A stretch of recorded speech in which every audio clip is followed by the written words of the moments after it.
He was young, and we always teased him. He looked like a teenager when he came, and we've given him a few gray hairs since then.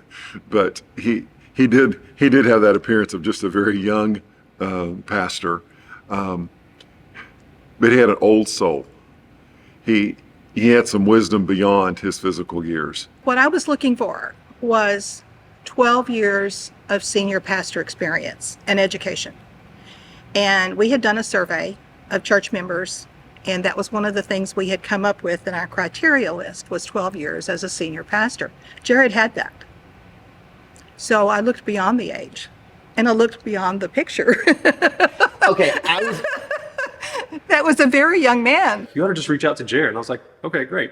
Well, didn't think a whole lot of it. But my next seminary class rolled around and that conversation stuck in my head.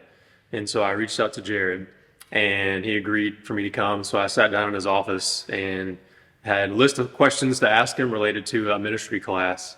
And it was one of those interviews that after I finished, I was just in awe a little bit of the wisdom and just knowledge that he shared with me and the perspective that he had. And that was one of those interviews that I recorded on my phone, but I've gone back and listened to it multiple times because it was so valuable to me in that season of life that I was walking through. I think one of the things that struck me when I first had my first kind of interaction with Jared was how professional he was. Like you could tell just from the very first email communication that we had that he cared a lot about what he did and he wanted excellence in everything that he did. I noticed there was also 0 exclamation marks in his email. And now, after almost 7 years of working together, there's several exclamation marks in his emails to me, which I like to think that maybe that's a little bit of my influence on him instead of the other way around, right? I had a decent impression of him because we had followed the services during COVID. Really, that was our first contact with the church was by watching during the COVID services. And so we already had a pretty good idea in terms of, he's a young scholar and he does a great job of professing the word and getting it out there. And watching him on video and having no contact with him, that's just, maybe that's not the best way to get your first impression, but it was a good first impression. so going back to COVID, you and I talked about this previously. I started watching Brother Jared preach. I grew up in Taylors Valley until we moved away from my dad's job. But I started watching him preach, and I said, "Man, I really like this guy's style of preaching." Our testimony was I took a job at UMHB and we moved down about a year later after we knew that it would be something that I could serve well in, and we started touring churches. And it was a very odd situation where we had about a half dozen churches on our list, and then we were going to visit and mark churches off the list. And we didn't mark any off the list because the truth is our area has some really awesome churches that are serving the Lord well. The one place we didn't look was the church that was literally 3 blocks from our house. And I don't know why, but it was the last place that we went to. And the spirit, the music, the people were wonderful. But the reason we went was because we were blown away by a pastor who stands up there and preaches the gospel, preaches it well. You can tell that real work's gone into his study. It was his preaching that brought us to this church. So when I came here, I was really uncertain of my calling. I was wondering if maybe I had made a mistake leaving baseball coaching and thinking maybe I needed to try to find a way to get back into that. I thought that maybe I had misunderstood what the Lord was calling me to. And Jared saw more than that. Jared kind of saw my heart, saw my excitement and my passion, and gave me an opportunity. Gave me an opportunity to work in the college department, and it just kind of expanded from there. And now he can't get rid of me. He's helped shape me as a minister in so many different ways, from helping me to really see what it means to study the Word, to love the Word, to revere the Word, but also how to deal with conflict and adversity, and that side of ministry sometimes that you don't necessarily think about as you're going through school, or even when you're applying for a job, so to speak. And so he's he's always been there for me. He's always had my back, and he's always been one of my biggest fans and encouragers. Working with Jared has been fairly easy. Doesn't mean there's not some wrinkles along the way, but overall, I appreciate the fact that he doesn't micromanage us as a staff. He trusts us with our roles and our jobs, and he lets us do our jobs. As a female serving and having his support of recognizing the gifts that God has given me, recognizing and helping me to hone those in to be a better teacher. I think that's one thing that I've learned under his leadership is how to study better and how to communicate more effectively. Quite frankly, I don't know if I would be the minister that I am without Jared, because Jared kind of allows me to function in the way that I am. And I'm unusual. I mean, I don't think that's hidden to anyone, but Jared allows me to function in that. He allows me to kind of be who I am, and because he thinks, and I think rightly so, that that's how God created me, and God intends to use that for his kingdom. Sometimes Jared has to rein that in a little bit, and he helps me in that. I don't feel stifled, and he gives me my voice, and he gives me my opportunity, and he helps to grow my passions, helps to grow my interests, and I think he sees this bundle of energy that's just kind of bouncing around, and all he needs to do is find a way to direct it in the way that it moves the kingdom forward, and the way that it moves the church forward, and I'm not sure how many people could do that the way that Jared has done it. Jared has given me a lot of confidence that I didn't know I had. He's always the first one. Like when I have an idea, he backs it. He's like, great, let's figure it out. He's always on our side. Like I can count on one hand the times that he's been like, let's pump the brakes a little bit and figure this out. Like usually he trusts us, and that's given me a lot of confidence in just myself in a work aspect. And that's also bled over into every other aspect of my life. Starting to visit the church for a couple of years, and we had talked about joining, and one Sunday morning I said, babe, I'm ready to join. On the way to church, we were turning on to Highway 93, and that morning at the end of the service we walked up and joined the church. But Jared's just that kind of guy. He makes you feel like family no matter what. He's welcoming to everybody. He's been a huge supporter of my business. He wanted to talk to me a little bit. I had to miss a meeting, and he wanted to bring me up to date. Well, we had a really deep Bible study session on that Wednesday. I mean, it was deep. So then we just turn it off. We just turn it off and we go to the next thing. And yet, even after that session was over, I wanted to talk about one of these crazy theories I had about the Bible, and he just listens. He just takes it in. So there we are in 3 different distinct areas, and he doesn't mind. I think he's just a unique cat. He has some things to say. He doesn't mind listening to other people. But first and foremost, I have to look at him as the pastor and also as an instructor.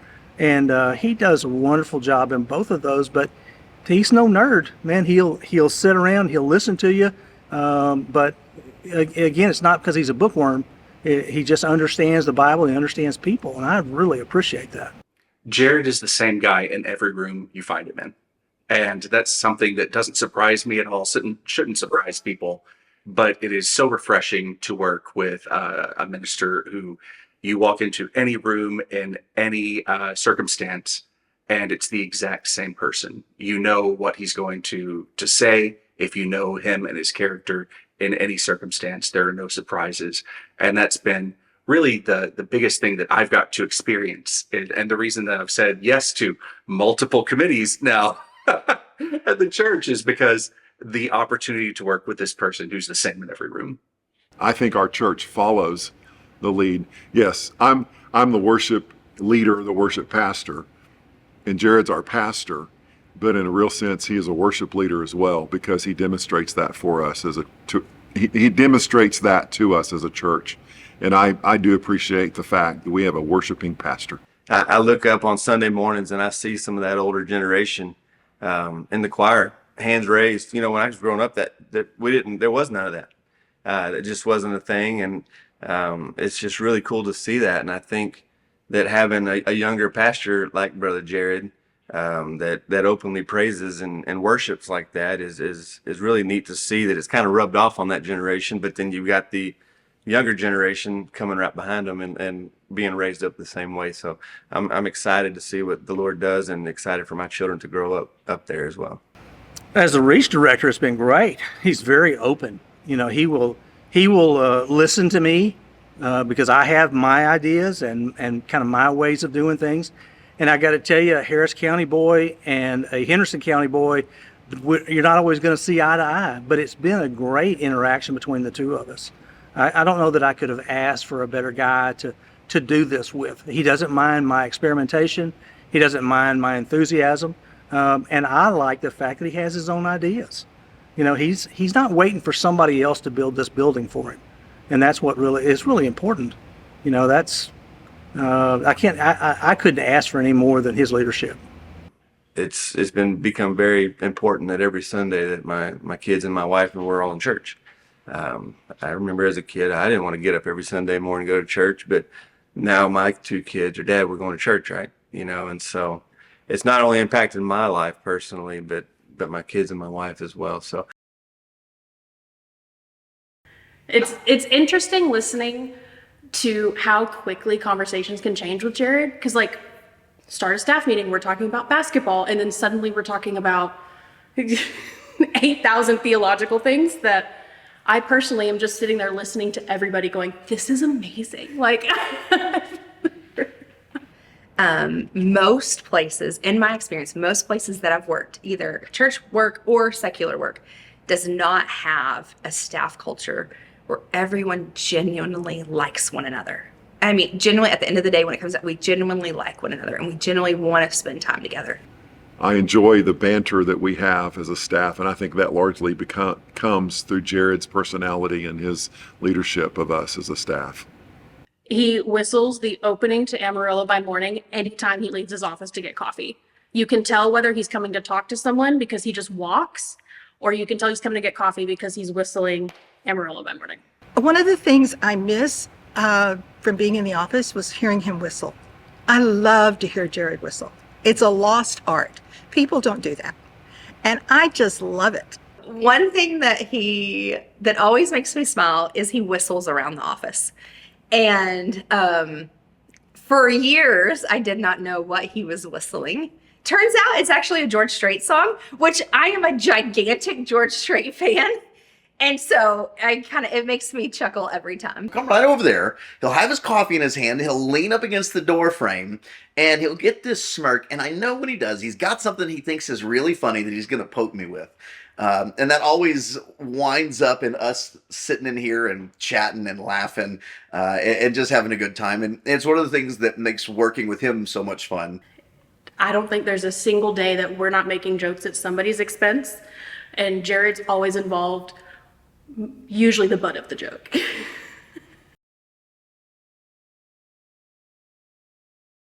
He does this pretty consistently, but there was a period there where he did it so often that I could almost set my clock by it. But it'll be like the middle of the afternoon, we're talking like that 2 o'clock, everyone's kind of quiet, and he will just burst into my office and he's like, I have an idea. And he's just off and running. I don't have a chance to be like, okay, great, no, he's like, I have an idea and you're coming with me. And I'm like, great, let's go. One of the things I always think about Jared always doing, it seems like every time he prays or gets something started, it's like, well, let me pray and we'll dive right in. We'll dive in. It's like we're always diving in. There's no water, but we're diving in. There's two things you can count on about once a year, if not more. You're going to hear from Rocky or Jack Bauer. I don't think there's anything funny about Jared. I will say I don't know where he's from. Has he ever mentioned where he's from? I don't. Is it Texas? West? Somewhere. I love poking his buttons about East Texas, and especially about Henderson. Oh my gosh, it's so much fun. Because here's one of the hilarious things that Jared does. Jared will tell you about these world-class things, like places to eat in Henderson. He'll tell you about them. Oh, it's just the greatest. Oh, you should try this. Oh, you should try this. And then like 2 weeks later, as he's driving out to Marshall, he'll message us and go, "Oh, so disappointed, it's closed." Oh my gosh, it's the most hilarious thing of all time because it's about how great this is, and then it's closed down for good. And then he'll show up and go, "Hey, why is this closed?" And they'll be like, "Oh, it's been closed for 7 years." And he just continues to do it. He's a glutton for punishment, really. So I have never seen Jared have a bad hair day. I mean, his hair is like perfect all the time. It could be blowing 40 miles an hour outside in the wind, and his hair stands still. Like it never looks like this, ever. You know, I've even found myself at night pondering sometimes, like, is it his shampoo? What is it, his hair product? You know, does the Holy Spirit come down and anoint his head at that head of hair in the morning? I mean, it's never out of place, right? It's gotten a little more gray over the last few years. I mean, I'll give him that, but his hair, it's so perfect. I envy that head of hair he has.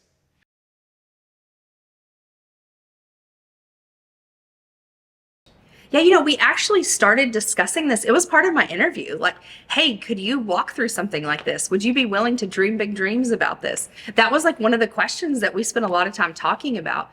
And being able to take even those ideas we had in the very beginning and see how through asking experts and asking questions and looking at how space would function. You know, I had a thought last night when I was there helping out with the wedding, and I stopped as I was leaving. I turned around, took a picture of all the steel beams that are up, and you talk about the future of the church. You know, it sets a fire in me to see what God's doing. You still have some of that old leadership there.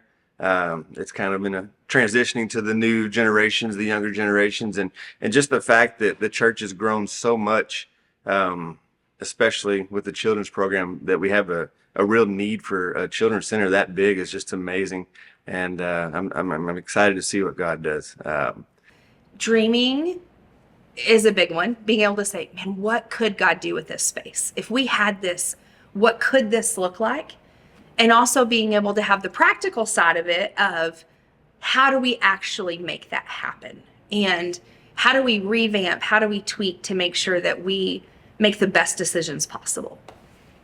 You know, the first time I ever saw those renderings, that video that was played several times, you know, during the welcome to the announcements and whatever, I just sat there thinking, man, like, never in a million years could have imagined that little old Taylor's Valley. Even back to hearing stories from when my mom grew up in Taylor's Valley, like from a child all the way to adulthood. You know, my dad grew up Catholic and got married to my mom, and he's now Baptist. But even hearing stories and seeing old pictures of what it was and what it started out as, it's just, it's unthinkable to see what's happening. But it's so exciting, so exciting. We live in an untrustworthy world. We know that Satan is alive and well and acting in this world. And the truth is, we don't even need him to mess things up because we mess things up ourselves.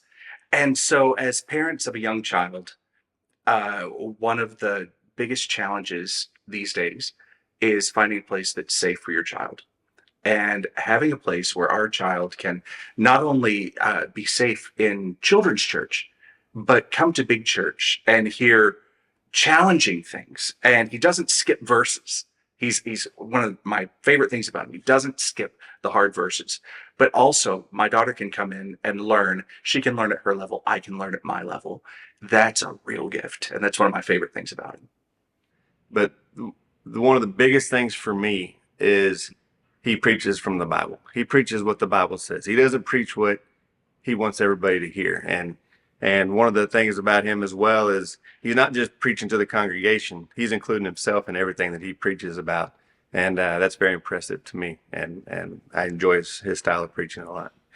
If you had asked me 7 years ago where I would be working, the office of a church was nowhere near the top of my list. It would have taken a hot minute to get down there.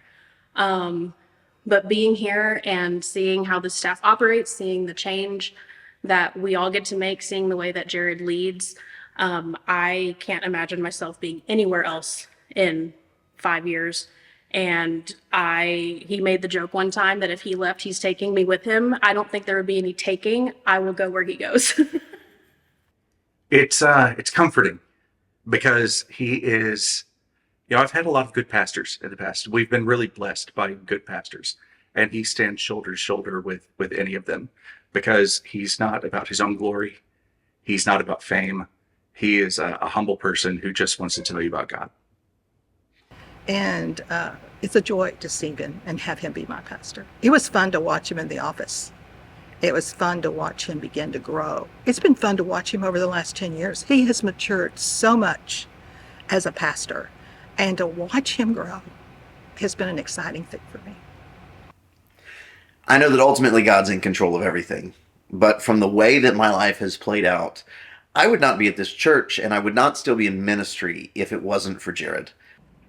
Personally, walking through some of the things that our family, kind of walked through, some really difficult circumstances. And he was willing to be in those hard places with us as friend, as boss, and as pastor, and fulfill all of those different roles, which is not easy to do at all. I count him as a friend and a co-laborer, and I'm grateful that God called him here and that we've gotten to work together for his 10 years here. I know without a doubt I was called to serve on that committee. I know without a doubt that the Spirit led me to reach out to BGCT. I know without a doubt that the Holy Spirit brought Jared to this church.